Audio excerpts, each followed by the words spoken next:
Assalamualaikum warahmatullahi wabarakatuh. Perkenalkan, nama saya Ahmad Musawir dari Universitas Negeri Makassar, Prodi Pendidikan Bahasa dan Sastra Indonesia. Saya akan menjelaskan materi mengenai pengenalan fonem. Identifikasi fonem. Fonemik adalah kajian atau analisa bunyi bahasa dengan memperhatikan statusnya sebagai pembeda makna. Bunyi bahasa yang diucapkan oleh manusia akan memiliki pembeda makna pada setiap bunyi bahasanya. Objek kajian dari fonemik adalah fonem, berbeda dengan objek kajian fonetik yang mengkaji fon. Fonem adalah bunyi bahasa yang dapat atau berfungsi membedakan makna. Fonem merupakan abstraksi atau gambaran dari satu atau sejumlah fon, baik berupa huruf vokal atau huruf hidup, maupun huruf konsonan atau huruf mati. Penulisan sebuah fonem atau transkripsi fonem dituliskan dengan lambang. Salah satu ciri fonem adalah kemampuannya membedakan makna. Contoh, pada kata saku bunyi S, pada kata laku bunyi L, pada kata baku bunyi B, pada kata daku bunyi D. Pada bentuk kebahasan itu masing-masing memiliki fungsi pembeda makna. Cara yang paling mudah dalam mengidentifikasi fonem yaitu membedakan makna kata dengan melihat kemungkinannya. Dua bentuk kebahasaan berpasangan minimal merupakan cara yang lazim dan mudah untuk identifikasi fonem. Satuan-satuan pembeda makna pada contoh di atas harus ditulis S, L, B, dan D. Cara yang lain dapat digunakan untuk melakukan identifikasi sebuah fonem, ialah dengan mencermati distribusinya. Apabila sebuah fonem berdistribusi komplementer pada posisi yang berbeda, misalnya di awal deretan bunyi atau di akhir deretan bunyi, merupakan bunyi bahasa itu alofon. Apabila sebuah fonem memiliki alofon, maka fonem itu benar. Alofon merupakan variasi dari sebuah fonem bunyi yang merupakan realisasi dari sebuah fonem. Contoh, 1. Bunyi P pada kata pintar diucapkan berbeda dengan bunyi P pada kata tapi atau sapi. 2. Bunyi P pada kata pintar itu akan diucapkan berbeda dengan P pada kata asap atau resap. Alasannya, P pada posisi awal diucapkan secara meletup atau polosif, sedangkan P di luar posisi awal itu akan diucapkan tidak dengan cara meletup atau implosif. Walaupun secara fonetis dituliskan sama dan sekalipun sesungguhnya cara pembunyiannya berbeda, sesuai fakta kebahasaan tersebut, bunyi P merupakan bunyi P berdistribusi komplementer. Bunyi-bunyi yang hadir dalam distribusi komplementer disebut alofon. Sebuah fonem yang membuktikan penamaan fonem tersebut benar. Distribusi komplementer atau distribusi saling melengkapi adalah sebuah distribusi yang tempatnya tidak bisa dipertukarkan. Meskipun dipertukarkan, juga tidak akan menimbulkan perbedaan makna. Jadi, fonem dapat diuji keberadaannya dengan melihatnya dalam pasangan minimal dan dalam kemampuannya berdistribusi komplementer untuk menghasilkan alofon-alofon. 1. Lingkungan memengaruhi bunyi-bunyi bahasa. Kalau sebuah bunyi bahasa hadir dalam lingkungan yang sama, gabungan dari bunyi-bunyi itu banyak muncul. Sebagai contoh, bunyi P, bunyi B, dan bunyi M adalah sama-sama bunyi bilabial. Bunyi M dan bunyi B yang sefonetis itu akan memungkinkan lahirnya bentuk kebahasaan yang memperhatikan kedua bunyi dan bertujuan untuk mempermudahkan dalam pelafalan. Yang dimaksud dengan bunyi sefonetis dapat dikatakan sebagai berikut. 1. secara horizontal, 2 secara vertikal, 3 secara vertikal dan horizontal, 4 bersimbol sama hanya berbeda dalam simbol diakritik tertentu, 5 sifat sama misalnya sama-sama bunyi lateral. Contohnya kembang, kembung, kambing, kumbang. Jadi kehadiran bunyi M dan B yang sefonetis itu akan membantu memudahkan pelafalannya. 2. Sistem bunyi berkecenderungan simetris. Sebagai contoh, kalau kita melihat bahwa bunyi P dan bunyi B itu sama-sama merupakan bunyi bilabial dan sifatnya plosif, dan kita akan menemukan bunyi yang hadir dan simetris dengan bunyi-bunyi itu adalah M. Alasannya, bunyi tersebut juga termasuk bunyi bilabial, hanya saja jika dilihat dari intensitas keluarnya udara dari dalam paru-paru. 3. Bunyi-bunyi berdistribusi komplementer dan bervariasi bebas yang memiliki kesamaan fonetis digolongkan tidak berkontras atau bukan fonem. Masyarakat Indonesia yang ciri-cirinya beragam memungkinkan warganya mengucapkan bunyi-bunyi tertentu secara bervariasi untuk menunjukkan fonem yang sama.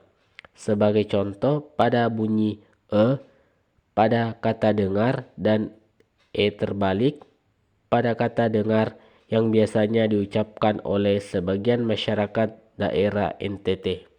4. Bunyi-bunyi berkontras dalam lingkungan sama atau lingkungan mirip yang memiliki kesamaan fonetis digolongkan sebagai fonem yang berbeda. Untuk mengetahui apakah bunyi berkontras, makna adalah dengan melihat kemungkinan bunyi-bunyi tersebut berpasangan. Minimal yang dimaksudkan di sini adalah dengan memasangkan atau menjajarkan dua atau lebih satuan bahasa terkecil yang secara ideal berbunyi sama, kecuali satu bunyi yang berbeda. Jenis-jenis fonem. 1. Vokal adalah fonem yang dihasilkan dengan menggerakkan udara keluar tanpa rintangan. Dalam bahasa, khususnya bahasa Indonesia, terdapat huruf vokal. Huruf vokal merupakan huruf yang dapat berdiri tunggal dan menghasilkan bunyi sendiri. 2. Konsonan adalah fonem yang dihasilkan dengan menggerakkan udara keluar dengan rintangan.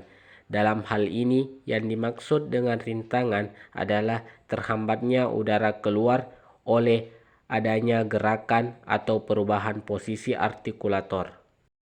3. Diftong adalah gabungan dari dua huruf yang menghasilkan bunyi rangkap. Di dalam bahasa Indonesia, diftong dilambangkan dengan al, au, dan oi. 4. Kluster. Dalam bahasa tertentu, bunyi kluster atau konsonan rangkap dua atau lebih ini merupakan bagian dari struktur fonetis atau fonotaktis yang disadari oleh penuturnya. Oleh karena itu, pengucapannya pun harus sesuai dengan struktur fonetis tersebut.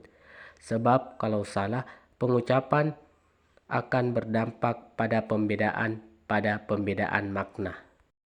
Distribusi fonem. 1. Distribusi fonem vokal. Bunyi vokal adalah bunyi bahasa yang arus udaranya tidak mengalami halangan. Jenis vokal ditentukan oleh 3 faktor, yaitu tinggi rendahnya posisi lidah, bagian lidah yang dinaikkan, dan bentuk bibir pada pembentukan vokal tersebut. Bahasa Indonesia memiliki 6 buah fonem vokal, yaitu I, E, A, U, dan O. Dalam banyak bahasa, kualitas dan bentuk bibir dan kemampuan bibir untuk membentuk formasi tertentu sangat menentukan kualitas vokal. Akan tetapi di dalam bahasa Indonesia, fakta fisiologis demikian itu tidak berpengaruh. Fonem vokal dalam bahasa Indonesia dapat dibedakan berdasarkan 1. Parameter posisi lidah. 2. Parameter bagian lidah pada waktu pembentukan vokal. Berdasarkan parameter posisi lidah dibedakan menjadi vokal tinggi yaitu I dan U, vokal sedang yaitu E dan O, vokal rendah yaitu A. Berdasarkan parameter depan belakangnya bagian lidah dibedakan menjadi vokal depan yaitu I dan E, vokal tengah yaitu E dan A, vokal belakang yaitu O dan O. Jika kedua parameter tersebut digabungkan akan dapat ditemukan variasi distribusi fonem vokal. Misalnya I merupakan fonem tinggi depan dengan kedua bibir agak membuka dan terentang ke arah samping. 2. Distribusi fonem konsonan. Konsonan adalah bunyi ujaran yang arus udaranya mengalami hambatan ketika keluar dari paru-paru. Dalam pengujaran bunyi konsonan terdapat 3 faktor yang terlibat, yaitu keadaan pita suara, penyentuhan alat ucapan yang satu dengan yang lain, dan cara alat ucap itu bersentuhan. Alat ucap yang bergerak untuk menghasilkan bunyi bahasa disebut sebagai artikulator aktif. Misalnya, bibir bawah, gigi bawah, dan lidah. Daerah yang disentuh atau didekati disebut sebagai daerah artikulator. Misalnya, bibir atas, gigi atas, gusi atas, langit-langit keras, langit-langit lunak, dan anak tekak. Pemberian nama terhadap konsonan didasarkan pada artikulator yang bekerja. Misalnya labio, bibir bawah, apik, ujung lidah, lamino, daun lidah, dorso, belakang lidah, radiko, akar lidah. Diikuti dengan daerah artikulasinya labial, bibir atas, dental, gigi atas, alveolar, gusi, palatal, langit-langit keras, velar, langit-langit lunak, dan uvular, anak tekak. Cara artikulator menyentuh atau mendekati daerah artikulasi dan bagaimana udara keluar dari mulut dinamakan cara artikulasi berdasarkan cara artikulasinya. Bunyi bahasa dibagi menjadi beberapa macam. Bila udara dari paru-paru dihambat secara total, maka bunyi yang dihasilkan dengan cara artikulasi semacam itu dinamakan bunyi hambat.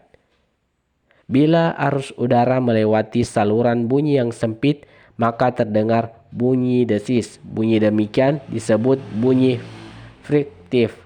Bila ujung lidah bersentuhan dengan gusi dan udara keluar melalui samping lidah, maka bunyi yang dihasilkan disebut bunyi lateral. Kalau ujung lidah menyentuh tempat yang sama berulang-ulang, bunyi yang dihasilkan dinamakan bunyi getar. Berdasarkan posisi pita suara, konsonan dibedakan atas 1. Konsonan bersuara, 2. Konsonan tidak bersuara. Berdasarkan tempat artikulasinya, konsonan dibedakan atas bilabial, bunyi oral, bunyi nasal, labiodental, lamionalveolar, dan dorsovelar. Fonem vokal selalu dapat menduduki posisi pada semua tempat berkenaan dengan posisinya sebagai puncak penyaringan pada setiap silabel. Sedangkan fonem konsonan tidak selalu demikian, dapat menduduki awal dan akhir, tetapi mungkin juga hanya menduduki posisi pada awal kata. Realisasi fonem adalah pengungkapan sebenarnya dari ciri atau satuan fonologis yaitu fonem menjadi bunyi bahasa.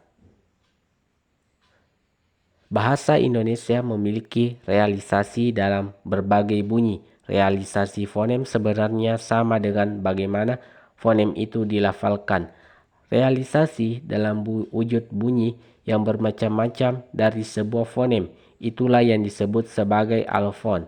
Dengan demikian, dapat ditegaskan bahwa sumber yang sama dari sejumlah bunyi itu merupakan fonem. Fonem dalam tata bunyi dituliskan dengan simbol, sedangkan alofon karena hakikatnya adalah bunyi disimbolkan dengan lambang. Contoh pelafalan fonem yaitu fonem vokal I dapat memiliki alofon I seperti pada kata sapi dan kata lagi.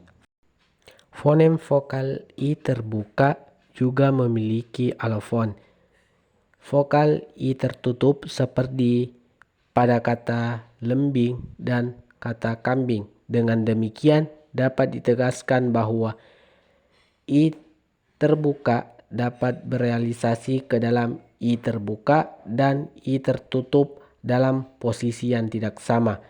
Keduanya dapat disebut sebagai alofon dari fonem I dalam bahasa Indonesia. Contoh pelafalan fonem konsonan. 1. Fonem P dapat berealisasi menjadi P pada posisi onset bukan akhir dan akan berealisasi menjadi P pada posisi seperti asap. Dengan demikian dapat dikatakan bahwa P itu merupakan realisasi dari fonem konsonan P. Fonem K yang pada posisi awal onset seperti pada kata kaki akan direalisasikan secara berbeda dengan pada kata anak atau telak. Dengan demikian dapat dikatakan bahwa realisasi fonem K dalam contoh tersebut adalah bunyi K dan keduanya bunyi dapat dikatakan sebagai alofon dari fonem K. Itulah penjelasan dari saya. Mohon maaf jika banyak kekurangan dan kesalahan pengucapan kata. Sekian dan terima kasih. Assalamualaikum warahmatullahi wabarakatuh.